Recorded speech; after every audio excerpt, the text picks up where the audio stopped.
कहते हैं कि बुरा वक्त कभी वक्त देखकर नहीं आता है। विपरीत हालात के सामने एक व्यक्ति हार जाता है, दूसरा हिम्मत और साहस के साथ मुकाबला करता है। सामना करने के लिए आत्मसंयम होना बहुत ज़रूरी होता है, क्योंकि जो लड़ता है, जो संघर्ष करता है, उसे आगे बढ़ने का रास्ता भी मिलता है। जीवन में हर मोड़ पर बदलती परिस्थितियों में कुछ ना कुछ घटनाएं होती रहती हैं। जीवन संघर्ष का नाम है और इसके हर कदम पर व्यक्ति को तरह तरह के अच्छे बुरे हालात का सामना करना पड़ सकता है। कभी कभी व्यक्ति के जीवन में ऐसे अवसर आते हैं जब आर्थिक स्थिति खराब होने से, असाध्य बीमारी होने से, व्यापार में घाटा होने से, बेरोजगार होने के कारण कठिन परिस्थितियां उसके सामने मुंह खोलकर खड़ी हो जाती हैं। ऐसी स्थिति में कई व्यक्ति मानसिक रूप से टूट जाते हैं और कोई फैसला नहीं ले पाते हैं। यह चीज़ परिवार के लिए घातक बन जाती है। लेकिन ऐसे भी कई लोग होते हैं जो इस तरह के बुरे वक्त में गजब की हिम्मत और साहस दिखाते रहते हैं। वे हार नहीं मानते और इन परिस्थितियों से लड़ते रहते हैं। परिवार को भी इसके लिए प्रेरित करते रहते हैं। वह बड़े शहर के रहने वाले हैं और परिवार भी समृद्ध है। पिता बड़े व्यापारी होते हैं जिनका नाम पूरे शहर में मशहूर होता है। अचानक परिवार का मुखिया परिवार को छोड़कर चला जाता है। परिवार पर दुख का पहाड़ टूट पड़ता है। हर छोटी बड़ी चीज़ के लिए मोहताज होना पड़ता है। बड़े शहर का महलनुमा घर छोड़कर छोटे शहर के छोटे घर में जाना पड़ता है। वह परेशानियों के बावजूद हिम्मत नहीं हारता है। ठीक उसी तरह जिस तरह दूरदर्शन द्वारा मनोरंजन के लिए विभिन्न प्रकार के कार्यक्रमों में कलाकार लड़ते हैं, बुरे हालात से लड़ते हैं। इन अच्छी बातों से हमें शिक्षा लेना चाहिए। ज़िंदगी में खुश रहने का बहुत महत्व है। हमारी ज़िंदगी में जुड़ा हर फैसला आपका अपना होना चाहिए।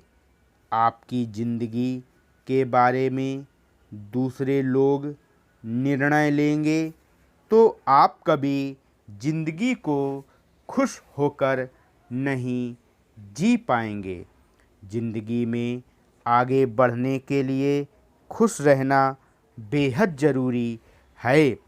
वह चाहे नौकरी पेशा आदमी हो, मजदूर आदमी हो, कामकाजी महिला हो, गृहिणी हो, घरेलू नौकर या नौकरानी हो। इसके लिए बहुत ज़रूरी है कि खुद की छोटी मोटी सफलता और बेहतरी के लिए लक्ष्य बनाकर लक्ष्य को पाने का प्रयास करें।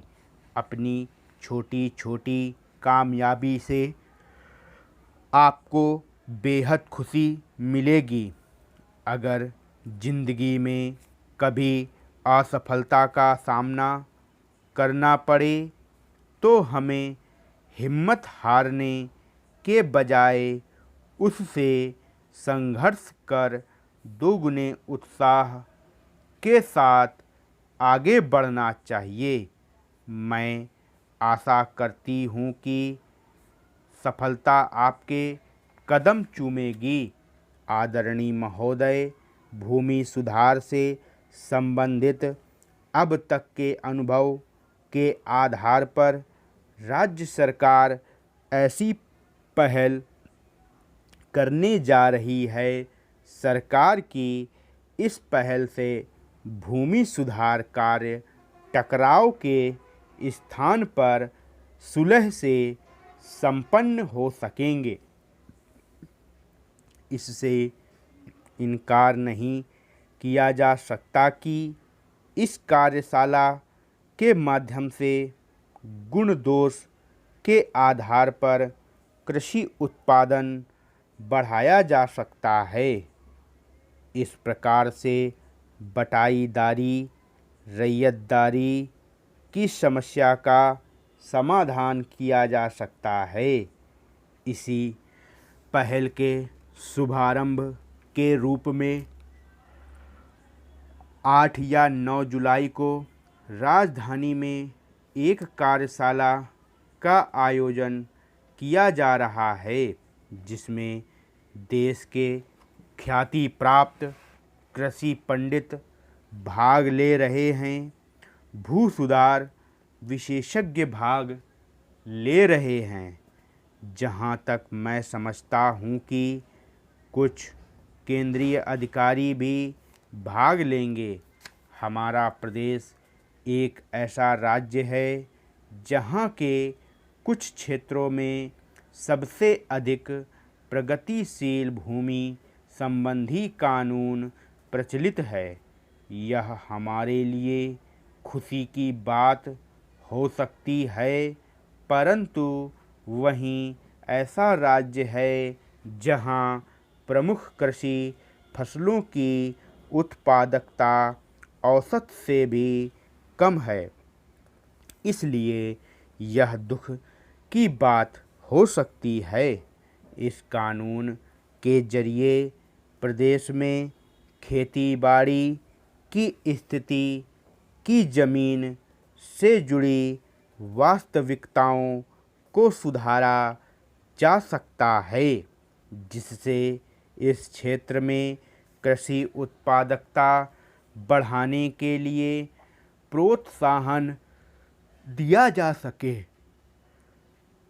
किन उपायों में खेती बाड़ी से जुड़े कार्यों में लगे विभिन्न लोगों को किस तरह ज़्यादा से ज़्यादा आर्थिक लाभ देना निश्चित किया जा सकता है। पश्चिम बंगाल जैसे राज्यों से क्या सीखा जा सकता है, जहां पर विकास और कृषि उत्पादन बढ़ाने के लिए भू कानूनों को सशक्त हथियार के रूप में उपयोग किया गया है। ऐसे अनुभवों को किस तरह से अपने प्रदेश की स्थितियों के अनुसार तब्दील किया जा सकता है। भू सुधार और कृषि उत्पादकता विषय पर आयोजित इस कार्यशाला में ऐसे मुद्दों पर विचार होना चाहिए। हालांकि किसी भी रूप में रैयतदारी को सरकार के किसी भी कानून में मान्यता नहीं दी गई है, फिर भी यह माना जाता है कि बटाईदारी, रैयतदारी अनेक भागों में व्यापक रूप से प्रचलित है। वर्तमान सरकार प्रदेश में भूमि सीलिंग कानूनों के क्रियान्वयन में धीमी रफ्तार को लेकर भी चिंतित हो रही है।